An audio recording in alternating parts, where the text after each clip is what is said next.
Mommy? Napukaw sa pag-iisip si Bianca na marinig ang boses ni Rachel. Pilit siyang ngumiti at binalingan ng anak. What is it, sweetheart? Masuyo niyang tanong dito. Nagugutom na po ako, Mommy. Anong gusto mong kainin, spaghetti? Nakangiting tumango si Rachel sa ina. Opo, Mommy. Tsaka ham and cheese sandwich. Teka, magpapaluto ako sa kusinero ha? Muli, tumango si Rachel sa ina. Si Peter ang chief cook niya rito sa Rachel's place. Mahusay magluto at mabilis kumilos si Peter. Bukod pa sa pareho sila nito ng panlasa sa mga lutuin kaya naman magkasundo sila ni Bianca. Almost 2 years pa lang na nag-ooperate ang restaurant but it's doing quite good. Hindi nga niya akalaing ganoon kabilis sisikat at aasenso ang restaurant. Nakatulong sa pag-asenso nito ang mga fresh ideas niya dahil kailan lang din naman siya gumraduate. 5 months after her graduation, saka na itayo ang Rachel's Place. Nakatulong din ang masasarap na pagkain na isiniserve rito at a very reasonable price. Pati na rin ang mababait niyang waiters. Yun nga lang, halos nauubos na ng panahon niya rito sa restaurant at konti na lamang ang naibibigay niyang time kay Rachel. Naaawa tuloy siya sa anak at nagigilty. Wala na nga itong ama, siyang ina nito'y madalang pang magkaroon ng time para sa bata. 2 order ng spaghetti ang ipinuluto niya kay Peter, tsaka isang ham and cheese sandwich.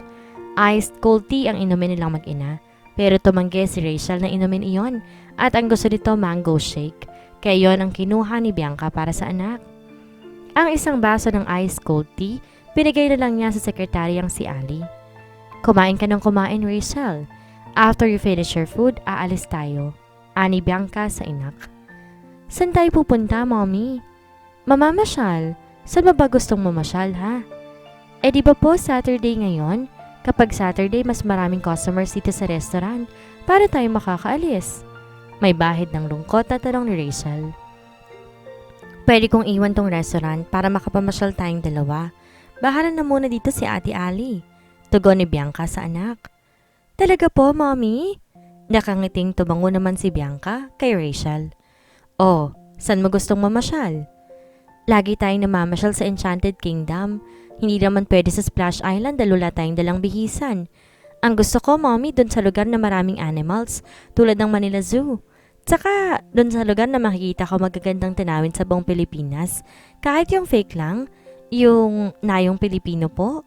Sabi ng mga classmates ko maganda raw sa Manila Zoo, pero maganda rin daw sa nayong Pilipino. Kaya lang, hindi ko pa alam kung saan ko gustong pumunta talaga.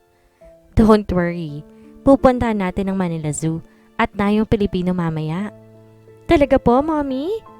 Nakangiting tumango si Bianca sa anak. Pagkatapos kumain, naghanda sila na mag-ina para umalis. Ikaw na munang bahala dito, Ali, ha? Yes, ma'am. Kapag may nangyaring aberya dito, do not hesitate to call me up, okay? Alam mo naman ang cellphone number ko, di ba? Yes, ma'am. Muli, tugon sa kanya ng sekretarya. Bye-bye, Ate Ali. Bye, Rachel. Una silang nagtungo ni Rachel sa Manila Zoo. Tuwang-tuwa ang anak sa iba't ibang hayop na nakikita sa lugar na iyon, lalo na sa giraffe at elepante na halatang matatanda na. Nagpakuha silang mag-ina ng litrato sa isa sa mga litratistang nagkalat doon. Na mapagod, ipinasyang maupo ni Bianca sa isang sementadong bench doon habang pinapanood niya ang anak na tuwang-tuwang pinagmamasan ang nag-iisang giraffe na naroroon. Tila walang kapaguran ng anak niya. Kung sa bagay, ganon talaga ang mga bata. Very energetic sa paglalaro at kasiyahan, pati na rin sa pamamasyal. Ganon din naman siya nung bata pa lamang siya eh. Tila hindi nakakaramdam ng pagod kapag naglalaro.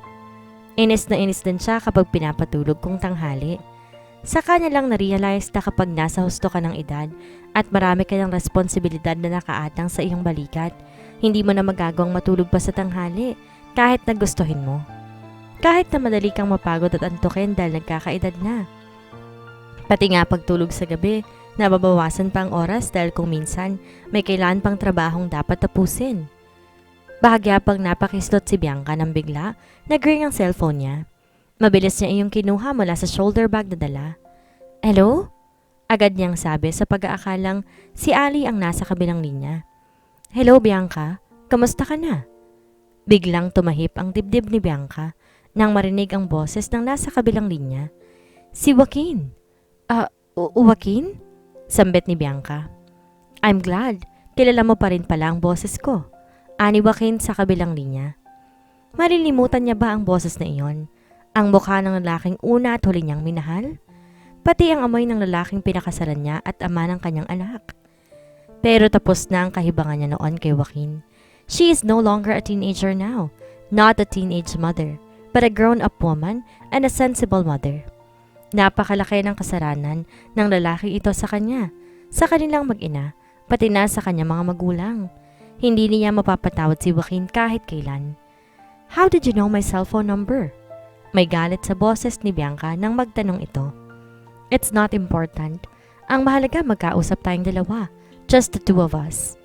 Nag-uusap na tayo ngayon. Hindi sa telepono ang ibig kong sabihin.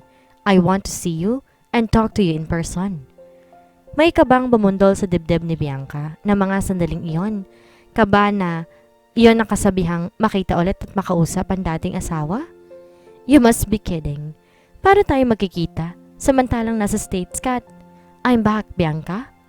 Agad na putol ni Joaquin sa iba pa niyang sasabihin. Naririto na ako ngayon sa Pilipinas, and I am back for good. Muntik nang mabitawan ni Bianca ang hawak na cellphone. Nagbalik na sa bansa si Joaquin. Alam niya na ang ibig sabihin niyan. Magugulo na namang muli ang buhay nila ni Rachel, at muli maliligalig na naman ang kanyang puso. Bianca, are you still there? How the hell did you know my cellphone number? Look, I told you it's not important. Wala akong panahong makipag-usap sa'yo. At hindi ako makikipagkita sa'yo, Joaquin. Kaya pwede ba, lubayan mo na kami mag-ina? Leave us alone. Pagkasabi niyan, mabilis na ini-off ni Bianca ang cellphone. Mabilis din niyang sinilid muli sa bag ang telepono at saka nilapitan ng anak. Inawakan niya ito sa braso at inakay palabas ng zoo. Mommy, gusto ko pang sumakay dun sa horse. Protesta ni Rachel. Some other time, Rachel. Not now. May tumawag sa akin at nagkaroon ng emergency. We have to go back to the restaurant. Pagdadahilan niya pa sa anak. Pero ang sabi mo, Mommy, pupunta rin tayo sa Nayong Pilipino, diba? Malungkot at tanong ni Rachel sa kanya. Next time na, mamamasyal ulit tayo. Sa Manila Zoo tayo maling pupunta. At sisiguraduhin kong pupunta rin tayo sa Nayong Pilipino. Is that okay with you, sweetheart? Hindi na lang kumibo si Rachel. Tahimik itong pumasok na sa loob ng kotse at malungkot at tumingin sa mailabas ng bintana. May awang humaplo sa puso ni Bianca para sa anak. Bakit kailangan mahirapan siya at matakot? Mag-suffer ang kaisa-isa niyang anak nang dahil lamang kay Joaquin? Sa isang lalaking walang konsiderasyon at ni wala nga yatang puso. Pero tama bang magtago siya at itago niya ang anak sa ama nito? Habang buhay ba'y makakapagtago sila? Hindi. Ngayon nga'y alam na ni Joaquin ang numero ng telepono nila sa bahay, ang numero ng kanyang cellphone, and who knows, baka nga alam na rin ngayon ng lalaking iyon kung saan sila nakatira. Ang pinakamainam niyang gawin, harapin si Joaquin. May kasabihan nga, mas mabuti kung nakikita mo ang iyong kaaway dahil makikita mo ang lahat ng kilos nito. Pero kaya niya nga ba yung harapin ang estranged husband? After 4 years, naririto pa rin sa kanyang dibdib ang pamilyar na sakit na idinulot nito. Ngunit ang mas masakit ay yung katotohanan na hanggang sa ngayon may soft spot pa rin ang lalaki sa kanyang puso. She cannot deny that.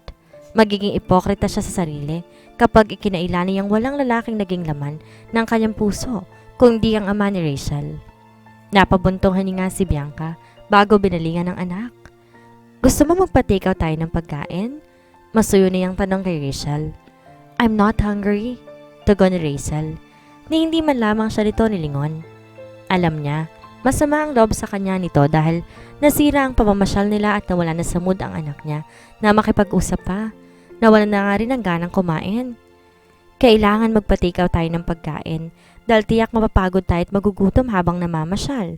Maluwang ang Nayong Pilipino at maghapon siguro tayo maglilibot. Tuwang lumingon sa kanya si Rachel. Biglang umaliwalas ang mukha ng bata. Talaga po, Mami? Mamamasyal pa rin tayo sa Nayong Pilipino? Hindi halos makapaniwalang tanong ni Rachel sa kanya. Parang may kumurot sa puso ni Bianca na mga sandaling iyon. Inosenteng-inosente ang kanyang anak. Walang malay sa magulong sitwasyon nila ng ama nito. Single parent lamang siya. Hanggang kailan makukontento si Rachel sa pagiging mommy at daddy na rin ni Bianca rito? Pero may emergency sa restaurant, hindi po ba? Don't worry about that now, sweetheart. Si mommy na lang ang bahala doon pagkatapos natin mamasyal. But for now, ang mahalaga ay mag-enjoy ka ng husto, okay? Nakangiting tumango si Rachel. Yes, mommy. 5:00 pasado na ng hapon nang ipasya nilang umuwi na. Dumaan sila sa restaurant at sandaling kinausap ni Bianca ang kanyang sekretarya. Okay naman pala dito eh. So, ikaw na munang bahala. Iuwi ko na si Rachel dahil antok na. Sige ho, ma'am. Panay ang hikab ni Rachel nang sakay na sila ni Bianca ng kotse at pauwi na sa kanilang bahay. Naipit sila sa traffic sa bandang EDSA Kamuning at nang lingonin ni Bianca ang anak sa may passenger seat ay nakatulog na rin pala ito. Pagdating sa bahay, agad silang sinalubong ng 2 katulong. Pakikuha mo na lamang sa kotse ang bag ko, Cathy. Ako nang bahala magkakit kay Rachel sa silid niya. Sabi ni Bianca sa yaya ng anak nang tangkain nitong kunin sa kanya ang bata. Mabilis na tumango naman si Cathy. Oho ate. Pagpasok sa silid ng anak, agad tinanggalan ng sapatos si Bianca si Rachel. Pagkaraan, pinalitan na ito ng damit pantulog. Ni hindi man lang nga nagising ang anak. Talagang nahapo ito sa pamamasyal nila. Ate, ito na ho ang bag ninyo. Nilingon niya si Cathy bago kinuha mula dito ang banyang bag. Salamat. Ate, ano? May naghahanap po sa inyo sa ibaba. Nangunot ang noo ni Bianca sa kanyang narinig. Sino raw siya? Hindi ho ko kilala ate. Si Jelay ho nagpapasok sa kanya at sinabi lang ho na tawagin ko raw ho kayo. Nagmamadaling pumanaog sa may salas si Bianca. Ganoon na lamang ang pagkagulat niya na makilala ang lalaki naghihintay sa kanya habang nakaupo ito at nakadikwatro pa sa sofa. Anong ginagawa mo rito? At paano mo nalaman ang bahay ko? May galit na naramdaman si Bianca sa lalaki ng mga sandaling iyon. Pero ni hindi man lamang kinakitaan ng pagkabahala si Joaquin. Kampante pa rin tong nakaupo sa sofa bagamat inalisan nito ang pagkakadikwatro. Kamusta ka na, Bianca? Tila nang iinis pang tanong sa kanya ng lalaki. Tahimik na ang buhay ko. Mabuti na sana kung di ka biglang sumulpot ngayon dito eh. Pixie niya. Really? Oo. Kaya pwede ba umalis ka na? Maaaring natahimik ka at naging mabuting kalagayan pero naging maligaya ka ba ha Bianca? For the past 4 years na magkalayo tayo. Napatiimbagang si Bianca sa kanyang narinig. The nerve! May nakapagsabi na ba sa'yo na lalo kang gumanda ngayon, Bianca? Nag-matured ka pero naging mas kaakit-akit, naging mas sexy, mas ma-appeal at meron ng air of confidence? Tell me what you want and then you're free to leave my house. Asik niya sa dating asawa. Saglit pang natigilan at napatitig sa kanya si Joaquin. May nabakas siyang galit sa mga mata nito pero binaliwala iyon ni Bianca. Siya lang ang may karapatang magalit. Siya lang. Ang lalaking ito na nagdulot ng lahat ng sakit at sama ng loob, hindi lamang sa kanya kundi sa magong buo niyang pamilya, ay wala ni katiting na karapatang magalit o kahit masaktan. Si Rachel, maikling sagot ni Joaquin. Sa kanya, nangunot ang noo ni Bianca sa narinig. Anong kailangan mo sa anak ko? Anak natin, Bianca. Pagtatama ni Joaquin kay Bianca. Hindi nakakibo si Bianca. I want my daughter. Ani Joaquin. Gusto kong kunin si Rachel mula sa iyo, Bianca. Shocked si Bianca sa kanyang narinig. Matagal siyang natigilan at nakatitig lamang kay Joaquin. Hindi halos makapaniwala sa narinig mula dito. Ito na nga ba ang kinatatakutan niya? Dumating na ang sandaling iniiwasan niyang mangyari. Look, Bianca, ipinaubaya ko sa iyong ating anak sa loob ng 4 na taon. Hindi ba't dapat lang ibalik mo ang gesture na iyon? Sa akin mo naman ipaubaya si Rachel this time. At anong palagay mo sa anak ko? Isang kuting na pwedeng iwan sa isang tabi at ihabilin? At kapag gusto mo na makasama, bigla mo nilang kukunin? Ayokong pagpasapasahan natin ang bata, Joaquin.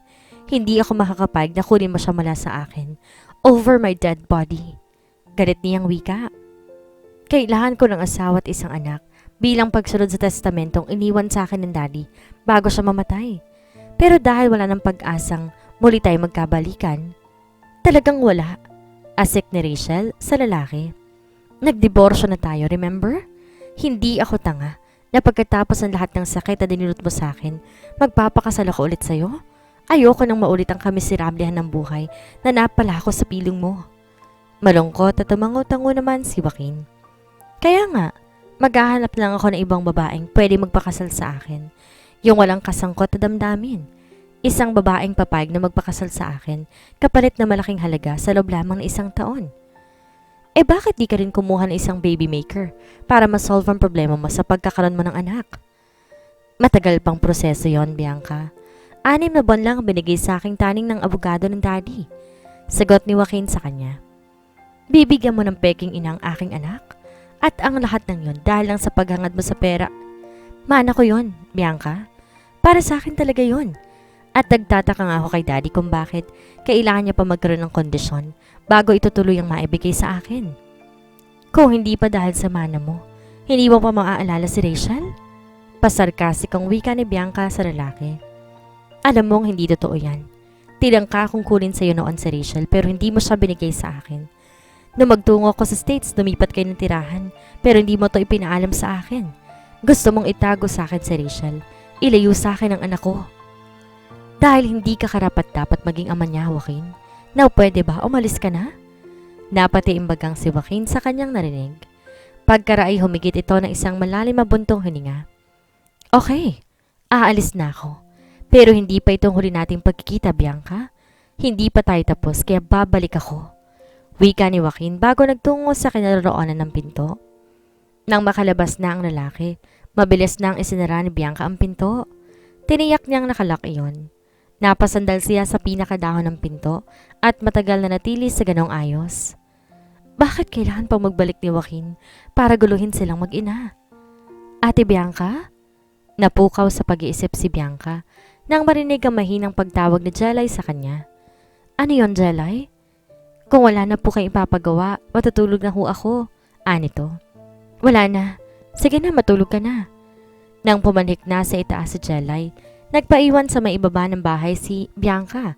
Kumuha siya ng isang kopita at isang bote ng alak sa cabinet. Matapos magsari ng alak sa kopita at sinimsim iyon, nagsindi ng sigarilyo si Bianca. Bakit ganon? Gustuhin man niyang masuklam kay Joaquin, hindi niya magawa. Nananaig pa rin ang pag-ibig niya sa dating asawa. Ang takot niya hindi lamang dahil sa pangambang makuha nito si Rachel mula sa kanya. Ang isa pang pangamba niyang muling bumigay ang kanyang puso kay Joaquin at matagpuan na lamang ang sariling nagtitiwala na naman dito.